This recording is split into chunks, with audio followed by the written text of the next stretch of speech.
Hello, everyone. Welcome back to another Executive Table Talk. My name is JT O'Donnell, the founder and CEO of Work It Daily and the host of our show. For the next 30 minutes, we're going to be talking about how to foster an inclusive workplace. I think this is a hot topic these days, especially as many people are returning to the office that they have not been in for quite some time. So, with that in mind, I want to bring all of my experts up to the stage. Hello, executives. Great to have you all here today. Good to see you. So I want to jump right into this and start with you, Lisa. You are very familiar with inclusive workspaces as a global marketing and digital marketing leader. Talk about what that means to you when you hear that term and your advice. Thanks, JT. Yeah, in today's diverse and interconnected world, creating an inclusive workplace, it's just the right thing to do. It's also a strategic imperative in organizations today. As a leader and a team member, you have the ability to shape the culture and the dynamic of your immediate work environment. Promoting inclusivity can create a space where each team member feels valued, respected, and empowered. Here's some things that I've done to create an inclusive workplace within my own department that I hope you find helpful. First is embrace diversity. Recognize and value the diversity within your department. So, how do you do that? Well, we embrace unique skills, experiences, perspective, background that each team member brings to the table. We want to celebrate and appreciate the diversity of achieving team goals.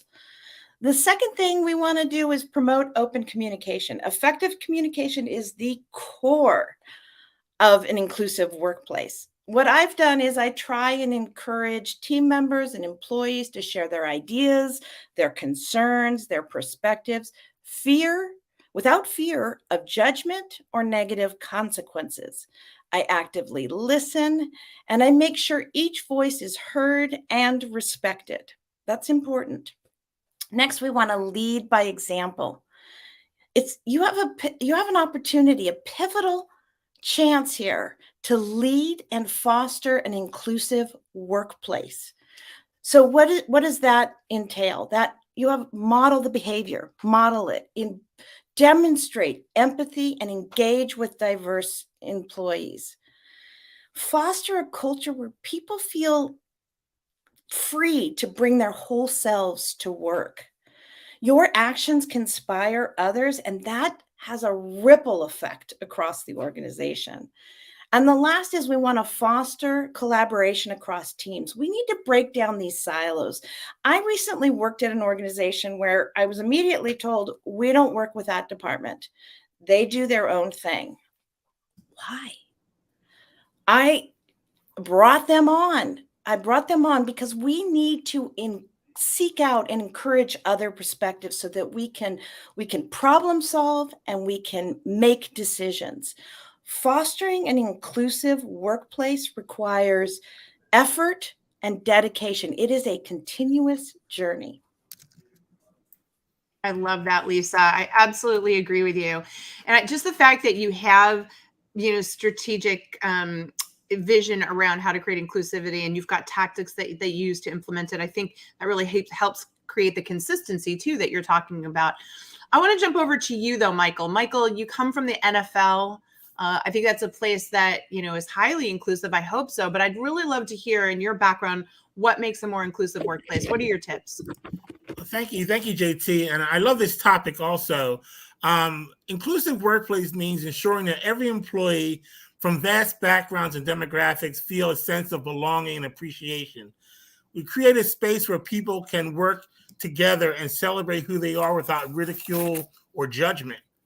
At the NFL, they did a very good job with diversity, I feel, because one thing is New York City, and it's a very diverse city. And I've been exposed to a wide range of people that in the workplace, people from different backgrounds, races, ethnicities, sexual orientations in the office, and many diverse cultures. And the NFL does a great job because they celebrated Heritage Months. When they're Heritage Month, they recognize food cultures in the cafeteria and allow people time off when it was time for religious holidays or events. But there's a long ways to go. We still have a long ways to go when it comes to this. And I outlined 6 kind of areas that we could do better. You got to be transparent. It's tough to admit our shortcomings when it comes to this area and who should be included. Open opportunity for people to create a space where promotions and opportunities for career training is given to everyone. Sometimes when there's places for promotions, sometimes there's only one person making a decision. Sometimes maybe it should be a group of people. Well, that way, if one person doesn't like you, you don't get promoted. And be more empathetic. Everyone does not come from the same background or experiences. It's good to be empathetic of people who come from a different background than you do. And just as Lisa said, we need to communicate. Employees feel that they should have a place where they can feel like they're heard, be part of something. Encourage the team members to talk and engage with each other. And for my diversity and inclusion team, I very much believe in this. I believe that should dedicate a special team made up of members of the organization that kind of looks like the organization, dedicate time and effort to the workplace and make the relations better. And to make the organization accountable, the organization, this diversity team should report to maybe one of the C-suite executives, so that way they can bring the actually credibility to the group. And last thing is to give people a voice. Lastly, allow everyone to feel valued and part of something. This makes a better workplace.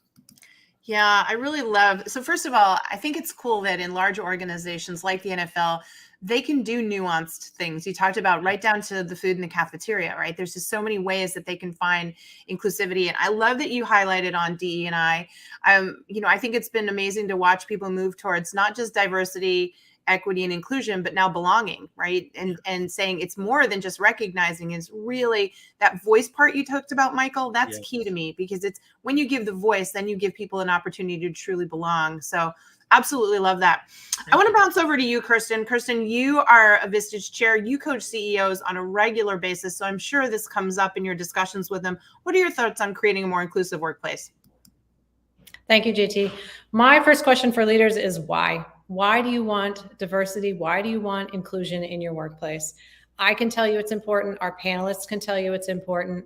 It doesn't matter what we think. What's important is what you think is the leader for your workplace. Do you want it because it's the right thing? Do you want it because it's strategic? It has advantages? Do you want to mirror your customer base, reap the benefits that you've read about, or do you want it because of all of those things? I think determining that why for yourself as a leader and for your company is the very first thing to do. After that, there's some critical steps you need to go through from a planning perspective. After you've determined that purpose, you need to communicate that purpose, because things are going to get hard. Things are going to get hard for your employees and for your managers and your leadership team. And without a clear purpose for them to tie back to, they're going to stray.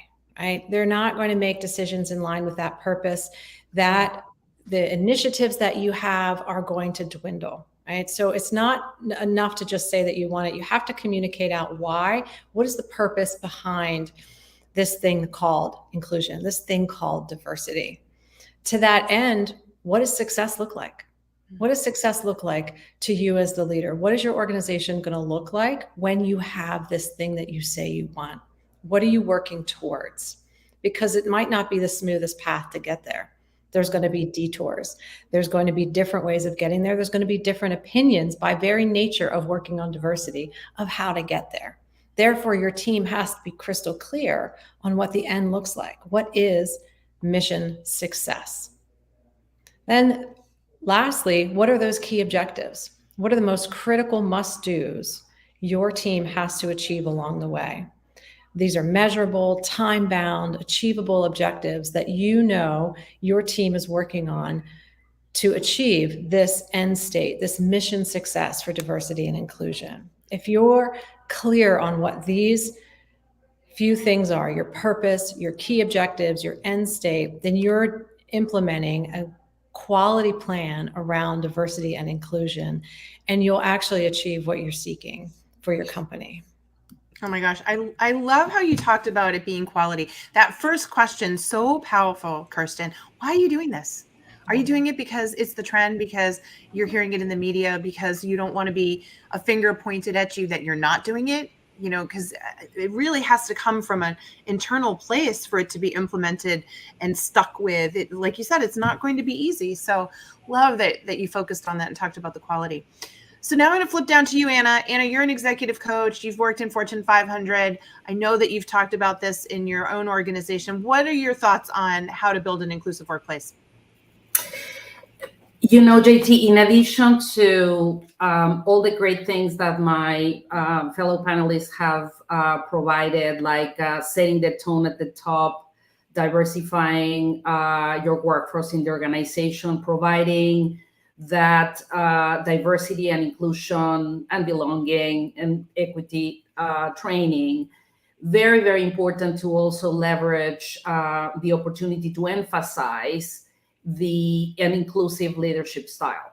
And what I mean by this is it basically has 4 ingredients as I see it. So emphasis on diversity, and this doesn't necessarily or uniquely go to the aspects of culture or where were you born or what language is your first language, but it's really a diversity of cognitive from a cognitive perspective, diverse thinking. The second component of the 4 would be listen. You need to make sure as a leader who's inclusive to listen to these different perspectives. You may be leaving a lot of money on the table, so to speak, if you don't pay attention to all the wealth of the different avenues and perspectives that these diverse folks within your team and your organization are bringing forward.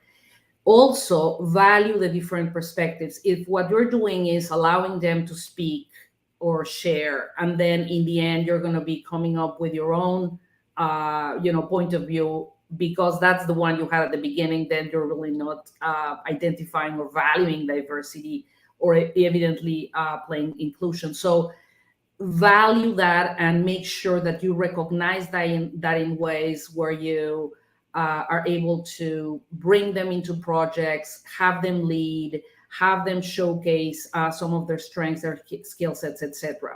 And lastly, I think this is the magic glue in inclusive leadership, which is creating psychological safety. Mm-hmm. If that is not created, it is very difficult for anyone in any organization to really feel at ease and really feel engaged and empowered to say, you know what, I really want to contribute, I really want to collaborate, and I really want to be productive. So definitely this would be one.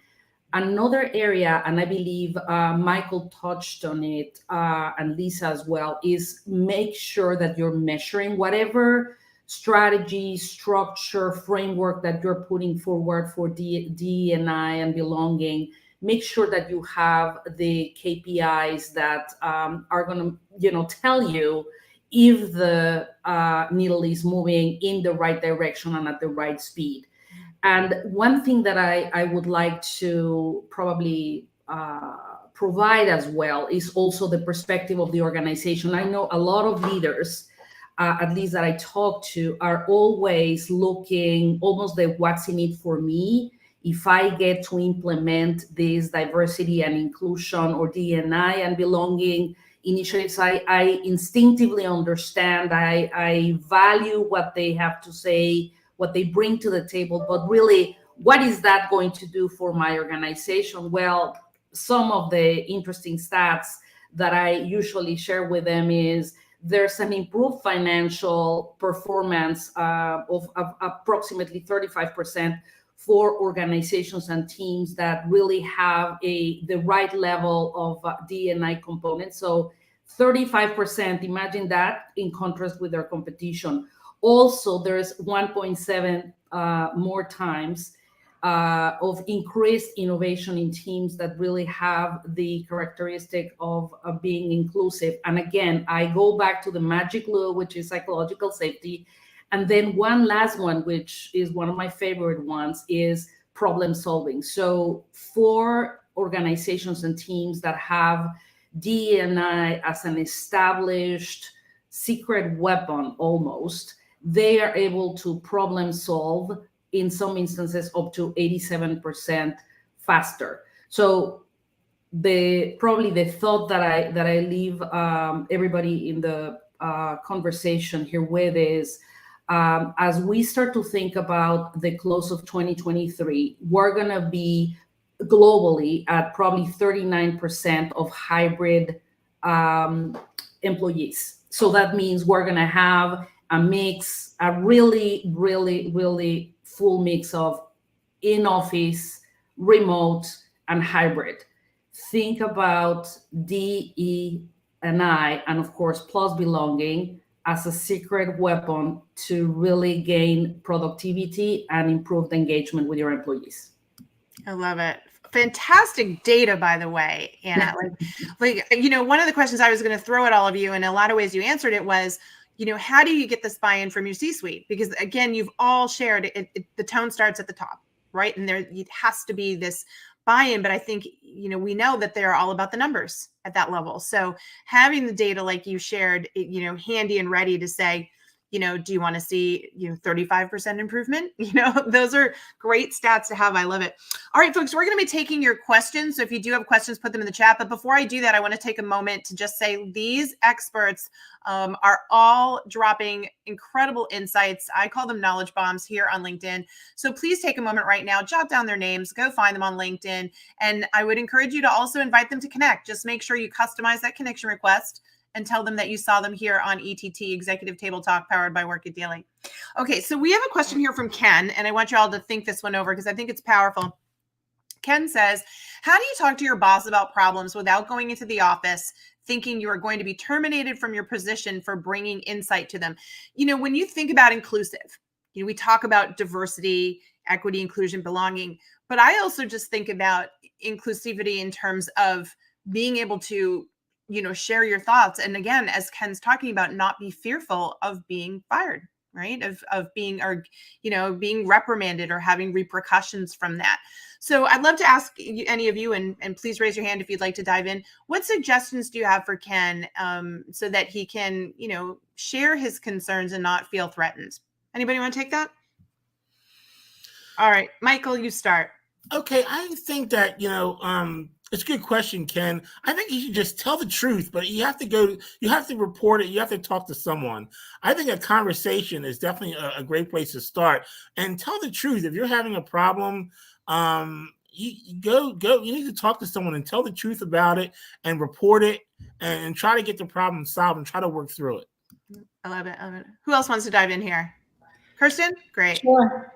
Yeah. So one of the strategies that I've coached people on in previous roles is sort of that saluting the flag scenario. If you've ever heard of that, it's a military term, right? So you start with I want to respect the position that you have and the responsibility that you have, and you have a lot of information, and you start your conversation with really recognizing the person that you're talking to, all of the responsibility and the information that they have, and the role that they play and the pressure that they're under. And you say, I really have some information that I think may be valuable, but it might be difficult to hear. And I'm wondering if I could share that with you, right? And you ask for permission, but you start from a place of respect. And that often softens sort of the moment and gives an opportunity to share that. And it really helps that person invite you in to share that with them, and they become a willing participant in the conversation. I've seen that really be successful. Love it. Love it. Anyone want to add? Lisa, Anna, anyone? Anna? I just wanted to, this is such an important point, and I think it happens more frequently than not. One of the ways that I've seen these work really well is taking a coaching approach. And what I mean by that is by asking questions. So when you, and I, by the way, love the salute the flag aspect, Kristen, thank you. It would build really nicely into what I'm probably gonna say next, which is, if you think about asking a question to your boss, it's, I need some of your guidance on this. You have a lot of experience, and what would you do if you have this challenge? How would you manage it? How would you bring it forward? How do you so that you find a way to start a conversation in a different way that is non-threatening. And he or she are also going to be giving some of the ways in which they appreciate bringing this forward. So it may sound a little bit, we're missing the larger context, but it does work because evidently the person is at ease, providing their own way to tackle a challenge in this particular case. I love it. I just want to tag in here as well as a coach because, Kirsten, you talked about showing the respect, right? And I agree that sets the tone, that they're not, you're coming in, you're not attacking your boss. You're actually, recognizing their knowledge and authority. Then to your point, Anna, the asking of the questions and seeking the guidance is wonderful. I just want to add one more thing. As someone who's managed, when somebody comes in, Ken, and everyone else listening, and they just kind of unload their problems on you as a manager, and they don't come with any suggestions of how the problem might be solved, or even a mindset or approach of, hey, I want to be able to solve this for myself, or I want to be able to help figure out the solution. It's hard. It's hard as a leader to have somebody just come in and kind of dump it on you. So I hope this framework that everyone's been talking about here helps you see that if you go in with this approach, that's not how they're going to take it. And you're more likely to get a positive response and a collaborative response, and that they're going to want to help you, versus if you go in and just say, hey, here are the problems I'm having. Hey, this is going wrong. It just feels like you're dumping it on top of their desk. And, nobody feels good when that happens, right? Having more work piled on them. So just something to consider there as well, which I think is really great. I just wanted to add one other thing. I love the approach, because that is definitely the way to go. I will just add one other perspective, which is a political perspective in organizations. And unfortunately, that is a real thing. And so you just need to be aware of whatever situation that you're bringing. And if it is something that, your boss, might not be the person that you need to bring it to. You may need to reach out to a mentor within the organization and get their advice first. So you have to know your audience. You have to know what might not be suited for your boss and may be suited to somebody else senior in the organization to get advice. And that's the only thing that I would say, is that there are real political things within the organization to be aware of. Great point. I mean, those are the realities, right? We're here to tell you the truth and what you need to know. And unfortunately, there are politics, like you said, in organizations. Great point, Lisa. Okay, I have a question for all of you executives. So let's say somebody is approached that's listening here, and they're told that they don't feel that they're an inclusive leader. So imagine someone coming in and sitting down with you and saying, I don't feel like you're an inclusive leader here. How do you react to that? What's your response to an employee or a coworker who comes in and says that? Because I think the natural response is to get defensive. Nobody wants to be told they're not doing a good job and they're not being inclusive. But what would you advise someone to do if that happens to them? And Michael, I'll start with you. I saw you raising your hand. Yes, that's a very good question. I would, what I would do is I would acknowledge the question, of course, but then I would say, well, where are you getting this from? How do you feel that I'm not being inclusive? Do you have any examples you can give me of me not being inclusive? I try my best at this. It's something that the company wants to recognize, so I do my best. But what are you seeing that I'm not doing? And I need some feedback. I need some examples. Thank you. I agree. I definitely think you need this perspective. Who else? Can we keep going around the circle? Kirsten, can I go to you next? Yeah, just being more specific, I would say if someone came to me as a leader and said, I don't think you're being inclusive, first thing I would say is thank you. Thank you for having the courage to come and tell me that, because I need to know that if that is a feeling out there in my organization. The second thing I would say is tell me more. Where are you seeing this? What are you seeing? How am I showing up that is giving you or others that feeling? Because I need more information for me to act. Love it. Anna, thoughts? Yes, more?